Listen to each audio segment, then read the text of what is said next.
कपिल शर्मा ने भेज दिया है मोदी जी को इनवाइट। जी हाँ, कपिल शर्मा ने खुद मोदी जी को पर्सनली इनवाइट किया है कपिल शर्मा शो पे, और वो चाहते हैं कि खुद मोदी जी अपने शो पे आए और दर्शकों का अभिवादन करें। रिपोर्ट्स के मुताबिक कपिल शर्मा ने जाकर खुद मोदी जी से रिक्वेस्ट करी है कि प्लीज आप हमारे शो में आइए और हमारे शो में 4 चांद लगाइए। लेकिन as a PM Modi ji show में जाते हैं या नहीं, ये देखने की बात है। अगर मोदी जी कपिल शर्मा के शो में आते हैं तो कपिल शर्मा के शो की टीआरपी आसमान तक पहुंच जाएगी। ऐसे में देखना यह है कि क्या मोदी जी कपिल शर्मा का रिक्वेस्ट एक्सेप्ट करते हैं या नहीं। मोदी जी के लिए इस वीडियो को लाइक कर दीजिए और ऐसे ही अपडेट्स के लिए न्यूज दर्शन को सब्सक्राइब भी कर दीजिए। यहां पर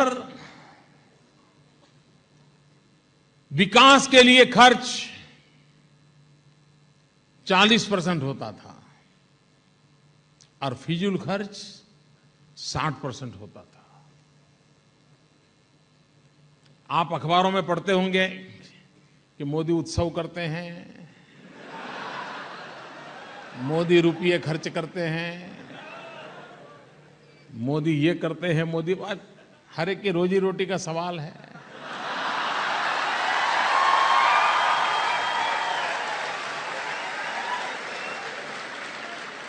और मुझे इस बात की खुशी है कि मैं इतने लोगों की रोजी रोटी के लिए काम आता हूं। मित्रों, मौन भी बिक सकता है, ये मैंने कभी सोचा नहीं था। मैंने पहली बार अनुभव किया, इस देश में मौन भी बिक सकता है।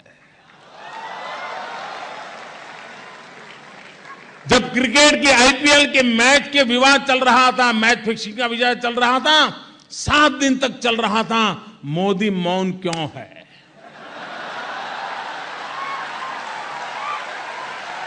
मौन बिक रहा था। मित्रों, किसी को यह सौभाग्य प्राप्त नहीं हुआ होगा जो मुझे मिला है।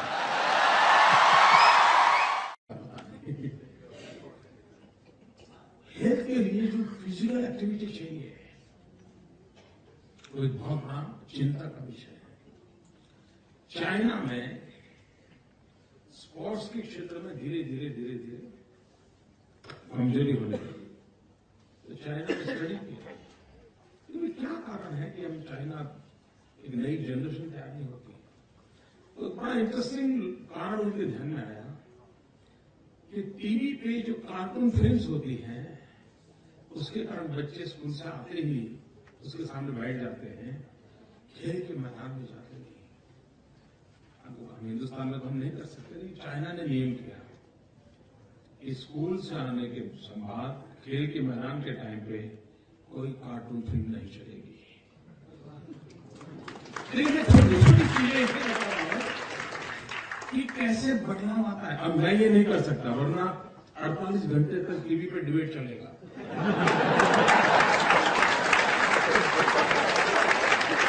हुक्मशाही है, मोदी समझता क्या है, बच्चों के अधिकार का क्या। अगर कार्टून फिल्म देखेगा नहीं तो बच्चे का डेवलपमेंट कैसे होगा, उसकी क्रिएटिविटी खत्म हो जाएगी। पता नहीं साहब, दुनिया भर के बड़े वैज्ञानिक की घटना हो जाएगी। खैर, उनको भी तो अपनी रोजी रोटी का सवाल है।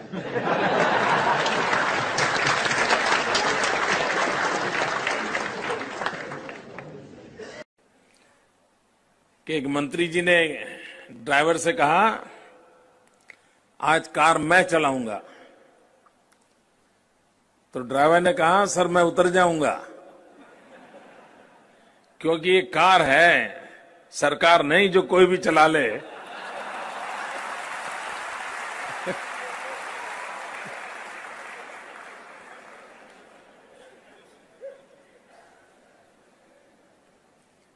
इसलिए मैं उस फील्ड से आ रहा हूं,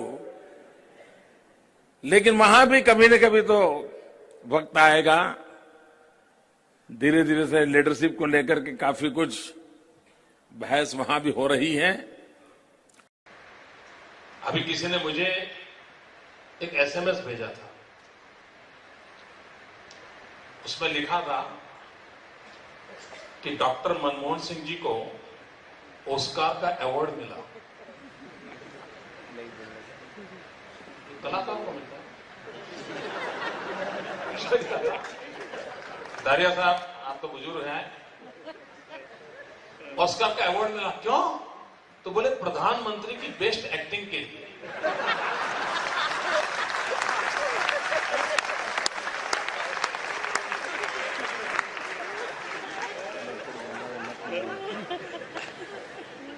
प्रधानमंत्री कौन है पता नहीं चल रहा है, देश कहां जाएगा पता नहीं चल रहा है।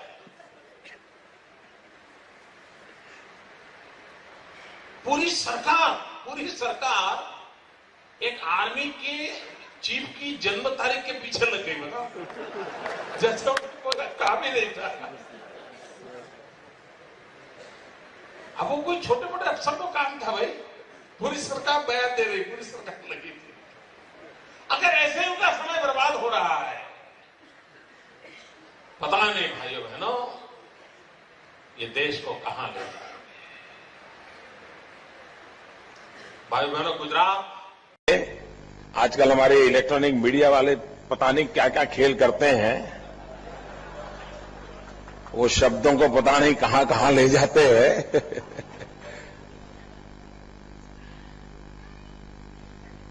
अब जैसे हमारे यहां कहा जाता है एक काव्य में, राधिका तूने बांसुरी चुराई। हिंदुस्तान की किसी भी भाषा वाला व्यक्ति समझ जाएगा क्या कहता है, राधिका तूने बांसुरी चुराई। लेकिन अगर अंग्रेजी ट्रांसलेशन करूं तो, Radhika has stolen the flute, go to the police station and report.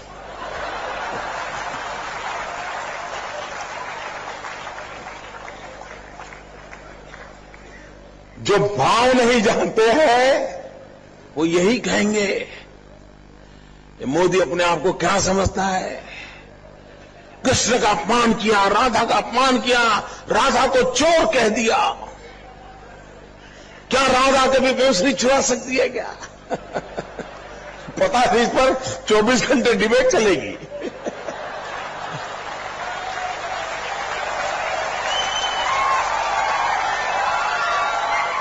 बड़े बड़े एक्सपर्ट आएंगे, तय करो दिन में चोरी हुई थी कि रात में हुई थी,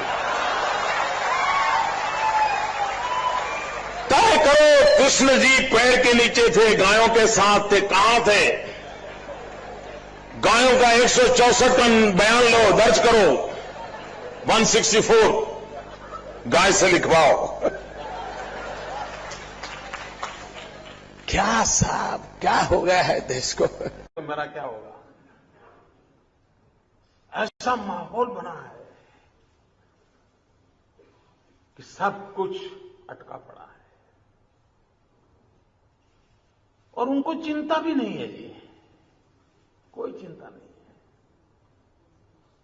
आपने देखा होगा घर में कोई वयोवृद्ध व्यक्ति होता है, बीमार होता है, तो दिन में जो भी मिलने आएगा उसको पूछता है कितने बजे है, उसको कहीं जाना नहीं है। जो आप ऐसा ही होता है ना, हाँ। वो बार बार जो भी आएगा पानी लेके आएगा, अच्छा कितने टाइम हुआ, उसको कहीं जाना नहीं है, उसको मालूम है, लेकिन उसको समय पूछता रहता है शाम कब हो जाए। दिल्ली सरकार का यही हाल है।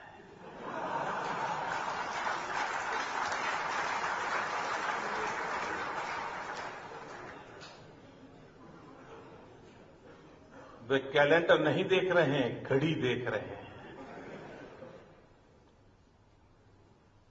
कैलेंडर तुमको 2014 दिखाता है, लेकिन वो घड़ी के हिसाब से चल रहे हैं कि शाम को क्या होगा।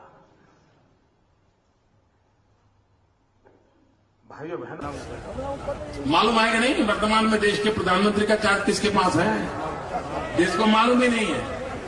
ये ऐसे ही चल रहा है देश।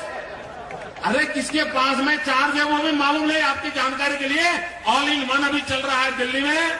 Foreign minister Pranab Mukherjee, finance minister Pranab Mukherjee, प्रधानमंत्री इंचार्ज प्रणब मुखर्जी, सारे चार्ज प्रणब मुखर्जी, खुद डिस्चार्ज।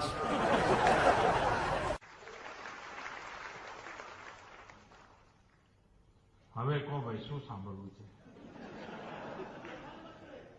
હા,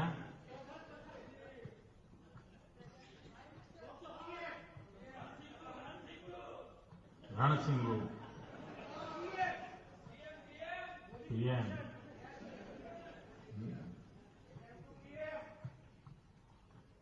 અત્યારે 7:45 PM.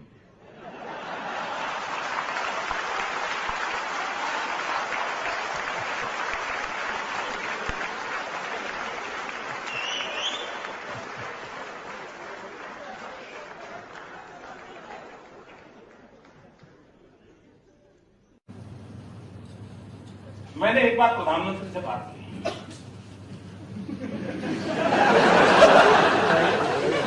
मैंने ये नहीं कहा है प्रधानमंत्री ने मेरे से बात की।